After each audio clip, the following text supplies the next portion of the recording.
nakita kong video kanina. Let's play good cop, bad cop. Kung akong tatanungin, personally, walang kasalanan doon security guard. Sorry kasi sabi kanina may kasalanan security guard. Nakita kong video. Ang ginawa ng security guard, pinipigilan niya na makatakas yung isang illegalista, yung isang habal-habal na he should not been there. He was trying to arrest him para matikitan. So, tatakasan siya eh. Kaya nilagay niya yung barrier. Kung sa ibang pagkakataon niya sa ibang bansa, hagisan niya ng yung spike. Kaya lang siya, imbis na spike, ang hinagis niya yung barrier. Kaya natumba. And then nakita ko, he was resisting arrest. Ina-arresto siya para, kasi meron siyang ginawang illegal eh. Para matikitan. Nag-resist siya. Yun nga lang, kulang sa proper training security guard. Siguro meron pa ibang pamamaraan sa pagpigil sa mga taong gumagawa ng illegal sa lugar na nasasakupan. Maybe they need more training. And going back dun sa, Mr. Chair, sabi kanina, firearms and explosive unit, pinakamalakas na kitaan dyan sa Kamkrame. Totoo yan. Alam mo yan, Chief. Ang sumunod, Sosya. Hindi nila huliin yan, Chief. Dilinisin ni Colonel. Ba't nilinisin yung tabakuhan nila? E di wala na silang makukutongan. Hindi, On the other hand, bigyan natin ng 3 months. Bigyan natin ng 3 months. 3 months. Benefit of the doubt. Niniwala pa rin ako dito eh. Naka-uniforme ito eh. May tsapa ito eh. Alam kong pag sinabi mo, you have your word, di ba? So gawin nyo. Pero tama yung Mr. Chair, sinabi mo, let's involve the NBI. Yes. Kasi yung NBI magaling pagdating sa investigasyon, magaling sa pagtitik-tik, magaling sa intelligence. I think let's stop the NBI. Tama yung nandito yung NBI. Kayo dyan sa PNP, sorry nakakahiya po kayo.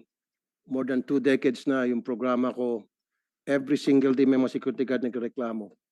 Malaman lamang ko yung ugat ng reklamo, house show. Alam niyo po yung house show, di ba? Yung pong security agency. Napayagan yung magbukas, nabigyan yung lisensya, nabigyan yung permit, yung pala walang kakayahan na magpatakbo ng security agency. In some cases, totally wala talagang permit, wala talagang lisensya. But you turn a blind eye kasi binabalik-balikan nyo yung security agency para hingan. It's about time. Marami sa mga security guard natin nagwawala, nagwarimentado. Alam niyo na, overwork. Security guard for the information of everybody here. Kayo ba nakarinig na ng security guard na nagtatrabaho ng 20 hours a day straight, walang day off? Monitor niyo ba yun? 20 hours a day, walang day off.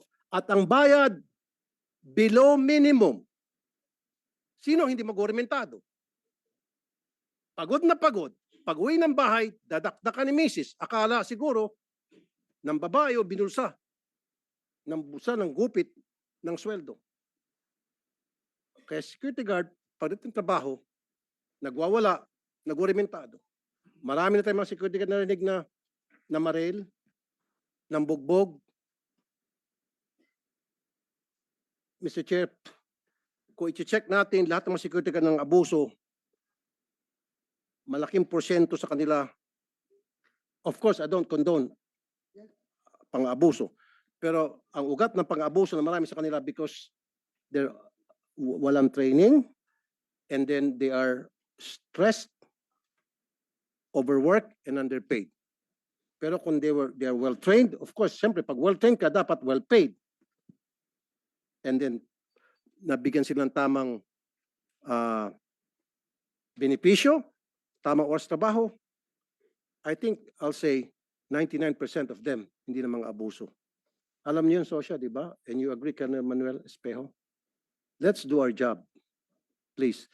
Hindi lamang para sa mga security guard sa kanilang mga pamilya, para na rin sa taong bayan. Because the security guard, they're force multiplier. Nakakatulong sila sa peace and order na natin. Pag meron dyan naglalakad na tao at tingin niya nasa panganib siya, tatakbo security guard, magpapatulong. Mama security guard, pakatulungan mo kami. Eto pa, marami ako alam na security guard. Ewan ko, monitor dito ng social. Taga-park, taga-linis, taga-palengke, taga-sagot ng telepono. Ang dami pang trabaho sa sweldong kakarampot. Dapat monitor niyo po yun. Although, nandito naman Dole, pero dapat kayo sa social, mas pinakikinggan kayo, mas kinakatakutan kayo. Sorry sa Dole, do we have Dole here? Sa totoo lang, yung mga security agency, pag sinabing Dole, gagano'n sila. Hindi sila takot sa Dole. Totoo yan, sa experience ko. Pero pag sa social, takot na takot sila. Kaya social, do your job. How many security guards do we have? Ang tanong ko. In the Philippines, in our country, total.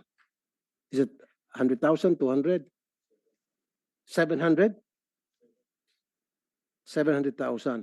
Hindi pa kasama dyan yung mga illegal house show ng mga agency. Sa fly-by night kasama na? Mga fly-by-night hindi ko kasama. So ang kasama ang fly-by-night, 1 milyon. Opo. Maaari po. See? It's about time. Let's do some cleansing. Sabi ni Chief, 3 months. Sige sana. I'll support you. Kung anong kailangan, just let us know. I'll support totally. Yes, Your Honor. Kasi alam natin, di ba? May mga security guards na ng abuso. Pero kunti lang yan. The greater... Ako, just to be frank about it, no? Nakikita ko ngayon mga security guard ba, kay uniforme ng puti. Tapos, pinipilit nila na labhan palagi yung uniforme nila araw-araw para hindi madumi tingnan sa mga tao. Tapos, magkano ang sabon? Titingnan lang nyo, ha? Kukwintahin nyo. Kwintahin ninyo yung paglaba at pagplansa ng kanilang uniforme. Ikumpara nyo sa sweldo nila. Talagang hindi ka abutin. Thank you, thank you. Thank you. Salamat. Salamat, Senator Tulfo. So, mas marami sa kanilang naabuso. So, kayo naman, sabihin naman nyo, being SUSYA, being the regulatory agency of all these security guards and security agencies, sir, pagdating sa sweldo, sir, kung na-delayed sila, beyond na yan sa aming trabaho, sir, dahil dole problem niyan, sir, labor problem niyan yung pasweldo nila. Hindi ba nyo minimonitor yan? Kaya nasisiraan ng bait yung ibang security guard dahil yung ilang buwan na hindi pa rin sinisweldohan ng kanilang agency? Mr. Chair, sir.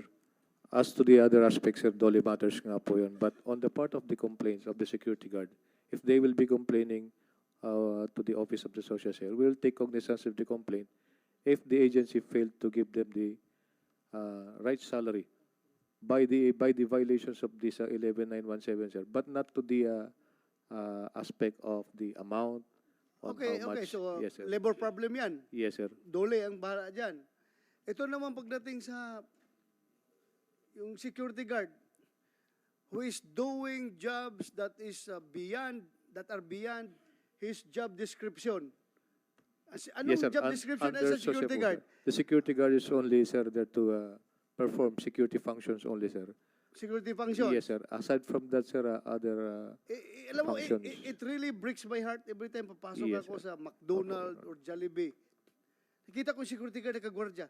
Aside sa taga-open siya ng door, pagpasok, makita mo pa, pagkatapos kumain ng customer, sila pa ang maglilinis doon, Recording in progress. pupuna sa table.